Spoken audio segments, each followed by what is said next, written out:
नमस्कार दोस्तों, स्वागत है आप सभी का डेसिमल में। आज के वीडियो में हम लोग डिस्कस करेंगे हिंदी वर्णमाला प्रैक्टिस सेट 2। ठीक है, इसे सॉल्व करेंगे और आप लोग जो आपका स्कोर हो वो कमेंट बॉक्स में कमेंट कीजिएगा। ठीक है, वीडियो आप लोग पूरी देखिएगा। तो चलिए शुरू करते हैं आज के हिंदी वर्णमाला प्रैक्टिस सेट 2। ठीक है, तो देखिए पहला क्वेश्चन है आज का। पहला क्वेश्चन है हिंदी वर्णमाला में काफ़ी इंपॉर्टेंट क्वेश्चन लिए गए हैं जो कि बार बार परीक्षा में रिपीट होते हैं। ठीक है, तो देखिएगा, पहला है घ का उच्चारण स्थान कौन सा होता है। ठीक है, घ का उच्चारण स्थान कौन सा होता है। ऑप्शन है ए कंठ, बी है मूर्धा, सी है तालु और डी है दंत। ठीक है, तो देखिए जो इंपॉर्टेंट वर्ड हैं, ठीक है, महत्वपूर्ण शब्द है, उन्हें हाईलाइट कर दिया गया है। तो यहां पर आपको घ का बताना है उच्चारण स्थान। ठीक है, उच्चारण स्थान।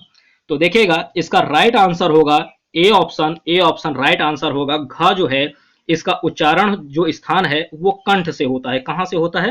कंठ से। ठीक है, तो इस क्वेश्चन का राइट आंसर होगा ए ऑप्शन। ठीक है, फर्स्ट ऑप्शन इस क्वेश्चन का राइट आंसर होगा।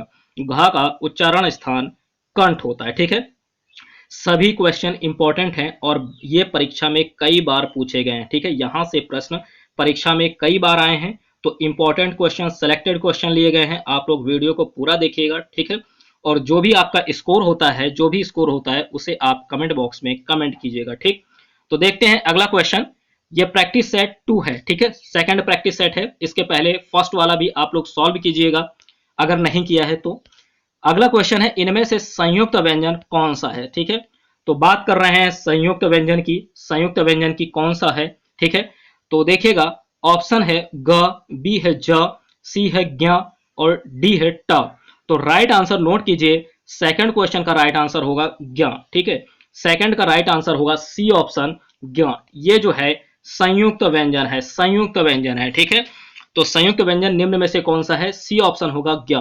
ठीक है, बढ़ते अगले क्वेश्चन की ओर। थर्ड क्वेश्चन नोट कीजिए। जिन शब्दों के अंत में अ आता है उन्हें क्या कहते हैं? ठीक है, देखिए इंपॉर्टेंट क्वेश्चन है। इस तरह के प्रश्न परीक्षा में पूछे जाते हैं तो काफी ज्यादा कंफ्यूजन होता है, तो इनको अच्छे से तैयार कर लीजिए। जिन शब्दों के अंत में, जिन शब्दों के अंत में अ आता है, ठीक है, छोटा आ, ठीक है, तो उन्हें क्या कहते हैं? ऑप्शन है अनुस्वार, बी है आकारांत, सी है अयोगवाह और डी है अंतःस्थ। तो बताइए क्या होगा इस क्वेश्चन का राइट आंसर? इसका राइट आंसर होगा, नोट कीजिए, बी ऑप्शन होगा अकारांत। ठीक है, तो जिन शब्दों के अंत में, जिन शब्दों के अंत में अ आता है, ठीक है, उसे अकारांत कहते हैं। क्या कहते हैं? अकारांत। तो इस क्वेश्चन का राइट आंसर बी ऑप्शन होगा। ठीक है, बी ऑप्शन राइट आंसर है। बढ़ते हैं अगले प्रश्न की ओर। तो थर्ड का राइट आंसर बी ऑप्शन अकारांत। अगला है चौथा क्वेश्चन है, छ वर्ण किसके योग से बना होता है? छ वर्ण किसके योग से बना होता है? काफी इंपॉर्टेंट है। ठीक है, ये प्रश्न बहुत पूछा जाता है, बहुत पूछा जाता है वर्णमाला के चैप्टर से। वर्णमाला के चैप्टर से काफी प्रश्न, ये प्रश्न कई बार पूछा गया है। ठीक है, तो किसके योग से बना होता है आपको बताना है।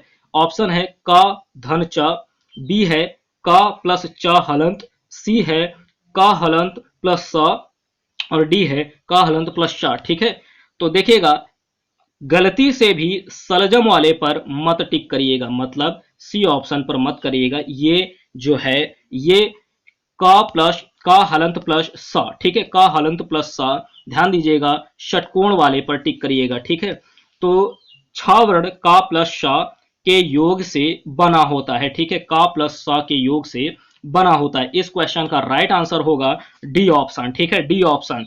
तो ध्यान रखिएगा, ध्यान रखिएगा, षटकोण वाला, षटकोण वाले पर टिक करिएगा। ठीक है, षटकोण वाले पे। बढ़ते हैं अगले प्रश्न की ओर। तो फोर्थ का राइट आंसर डी ऑप्शन होगा। अगला है हिंदी वर्णमाला में स्वरों की कुल संख्या कितनी है? देखिए यहां पर आपको ध्यान देना है, स्वरों की संख्या नहीं, कुल संख्या पर आपको, ठीक है, वर्ड पर ध्यान देना है।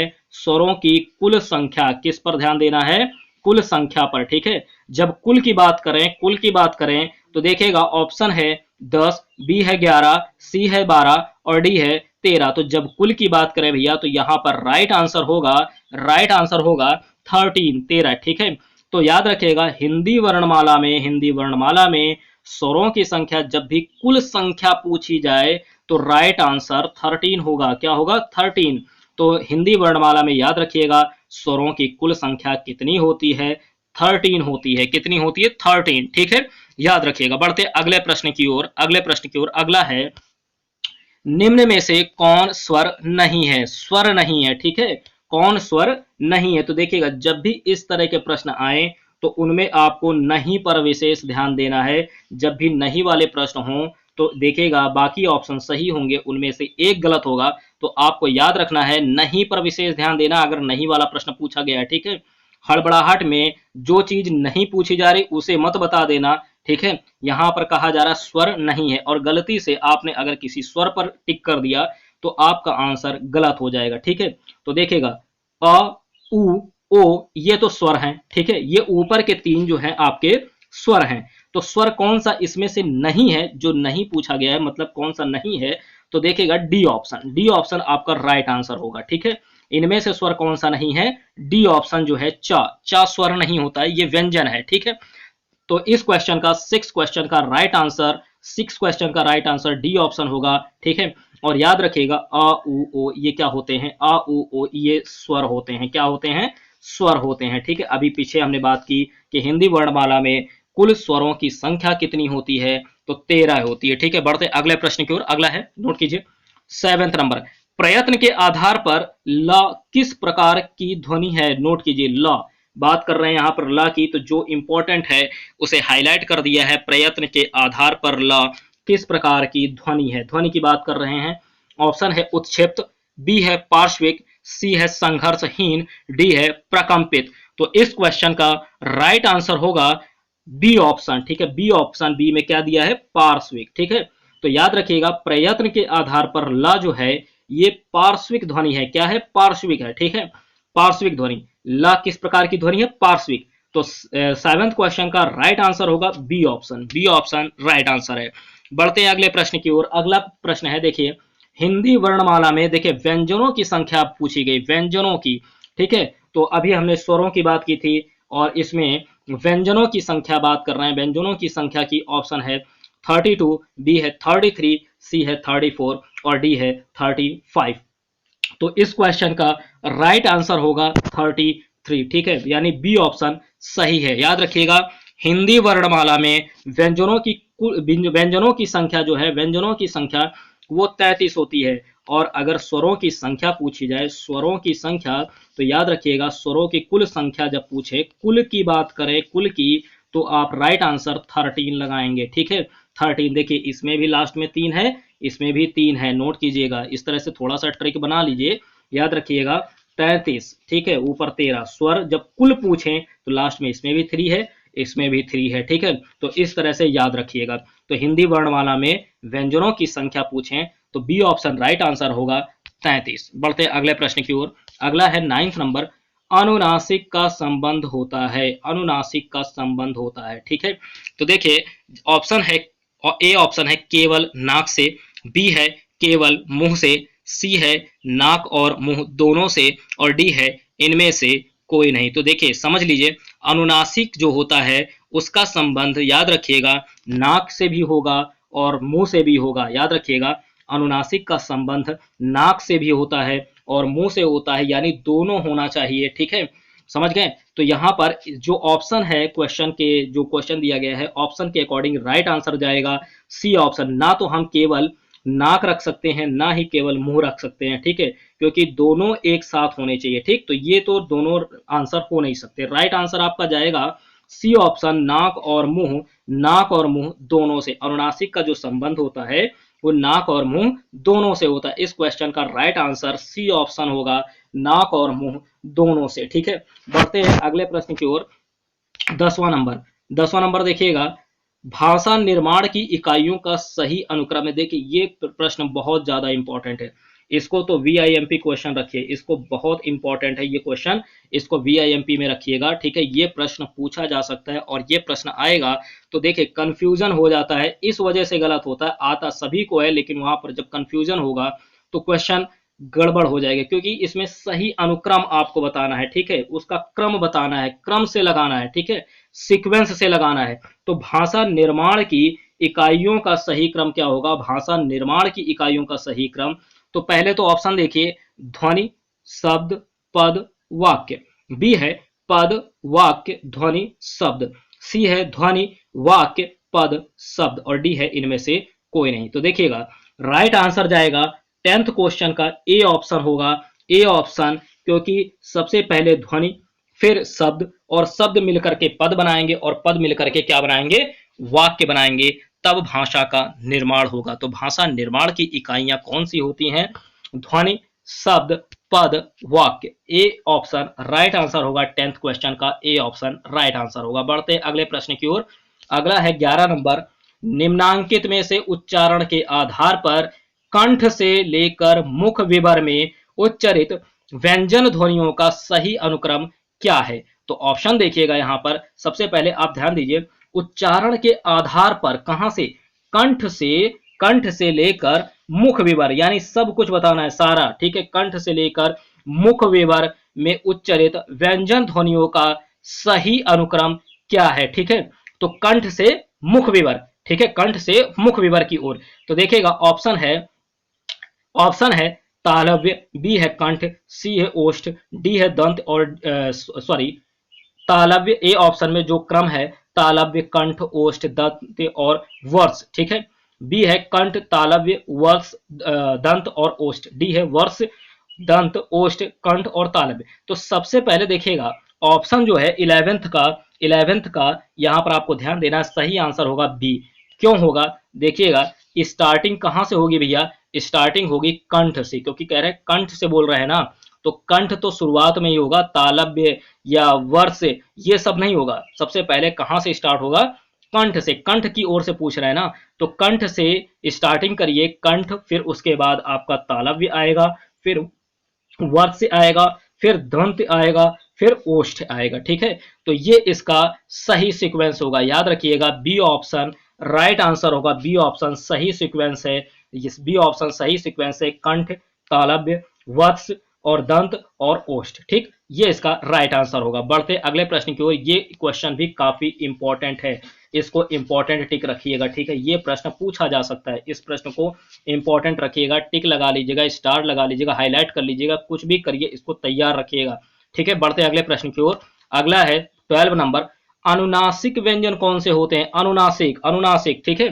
तो देखिएगा अनुनासिक व्यंजन कौन से होते हैं, अनुनासिक व्यंजन कौन से होते हैं, अभी हमने बात की थी कि अनुनासिक का संबंध किससे होता है, तो नाक और मुंह दोनों से होता है, ठीक है। अब यहां पर प्रश्न है कि अनुनासिक व्यंजन कौन से होते हैं। तो देखिएगा वर्ग के पंचमाक्षर, वर्ग के प्रथमा अक्षर, वर्ग के तृतीय अक्षर या वर्ग के चतुर्थाक्षर। तो यहां पर ध्यान दीजिएगा अनुनासिक व्यंजन का तो संबंध होता है नाक और मुंह दोनों से होता है, ठीक है, और ये होते हैं वर्ग के पंचमा अक्षर, यानी हर वर्ग का पांचवा अक्षर जो होगा, हर वर्ग का पांचवा अक्षर जो होगा, ठीक है, वो अनुनासिक होता है, हर वर्ग का पांचवा अक्षर अनुनासिक होता है। तो 12 क्वेश्चन का राइट आंसर होगा ए ऑप्शन 12 क्वेश्चन का राइट आंसर है वर्ग के पंचमा अक्षर, ठीक है। याद रखिएगा तृतीय और चतुर्थ प्रथमा ये गलत है, ठीक है, पंचमा अक्षर जो होते हैं वर्ग के वो अनुनासिक होते हैं और अनुनासिक का संबंध होता है नाक और मुंह दोनों से, नाक और मुंह दोनों से होता है, ठीक है। अगर केवल नाक केवल मुंह दिया हो तो वो गलत ऑप्शन होगा, नाक और मुंह दोनों होगा और वर्ग के पंचमाक्षर होते हैं, ठीक है। बढ़ते अगले प्रश्न की ओर। 13 नंबर, तालव्य व्यंजन है, तालव्य व्यंजन कौन से हैं, देखिएगा ट ठ ड ढ क ख ग घ प फ ब भ, ठीक है, या च छ ज झ।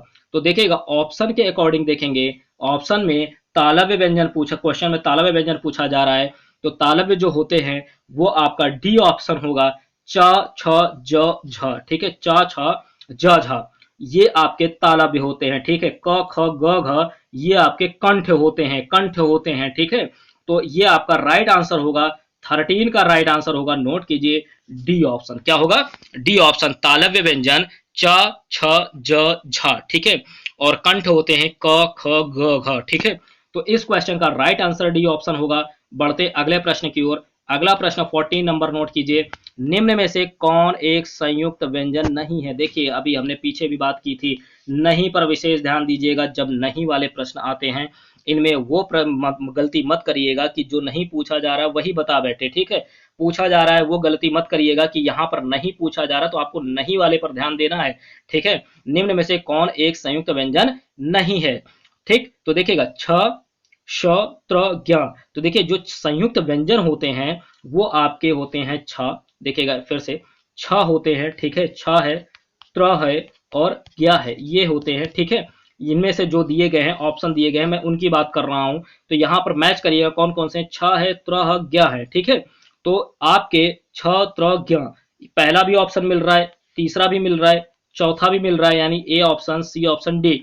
इनमें से जो नहीं मिल रहा है वो शा है, ठीक है। ये ठीक षटकोण वाला, षटकोण वाला, ठीक। ये जो है ये संयुक्त व्यंजन नहीं होता है, ये संयुक्त व्यंजन नहीं होता है, ठीक है। तो संयुक्त व्यंजन इन जो ऑप्शन दिए गए हैं इनमें से कौन कौन से हैं संयुक्त व्यंजन?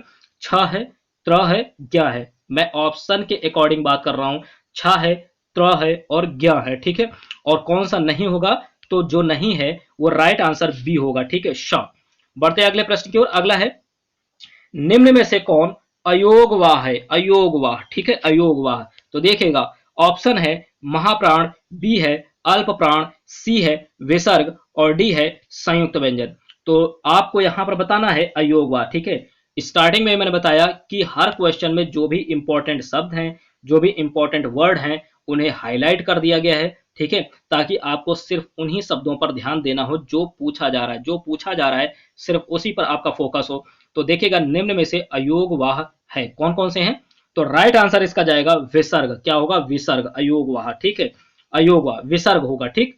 अंग और आहा, ठीक, ध्यान दीजिएगा इसका राइट आंसर होगा C option, C option right answer होगा विसर्ग, ठीक है। विसर्ग जो है ये राइट आंसर है, 15वें का राइट आंसर सी ऑप्शन होगा विसर्ग। तो ये थे हिंदी वर्णमाला का प्रैक्टिस सेट 2, हिंदी वर्णमाला, हिंदी वर्णमाला का प्रैक्टिस सेट 2 है, ठीक है। इससे पहले फर्स्ट प्रैक्टिस सेट भी अपलोड किया जा चुका है, आप उसे भी सॉल्व करिए अगर आपने सॉल्व नहीं किया है।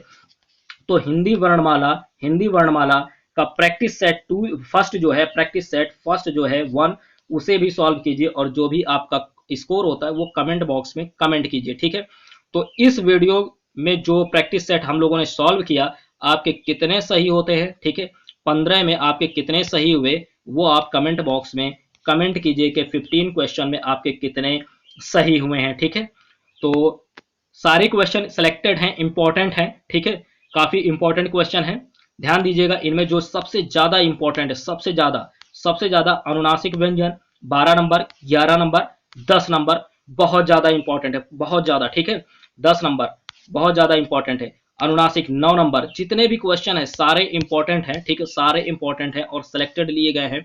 तो इन्हें आप लोग अच्छे से तैयार करिए, 1 से 2 बार वीडियो देखिए, 2 बार वीडियो देखिए, कम से कम तैयार हो जाएगा। और सारे क्वेश्चंस जो हैं इनको नोट कर लीजिए, ठीक है, नोट कर लीजिए। और जो भी आपका स्कोर होता है कमेंट बॉक्स में आप उसे कमेंट कीजिए, 15 क्वेश्चन में जो भी आपके सही होते हैं, ठीक है। अगर आपको वीडियो पसंद आती है तो लाइक कीजिए, शेयर कीजिए और साथ ही साथ चैनल को सब्सक्राइब कर लीजिए इसी तरह की वीडियोस के लिए, ठीक है। आपको हिंदी के और भी वीडियोस प्लेलिस्ट में मिल जाएंगी, ठीक है, और उन्हें भी वॉच कीजिए। तो चैनल को सब्सक्राइब कर लीजिए इसी तरह की वीडियोस के लिए। मिलते हैं अगली वीडियो में, तब तक के लिए धन्यवाद।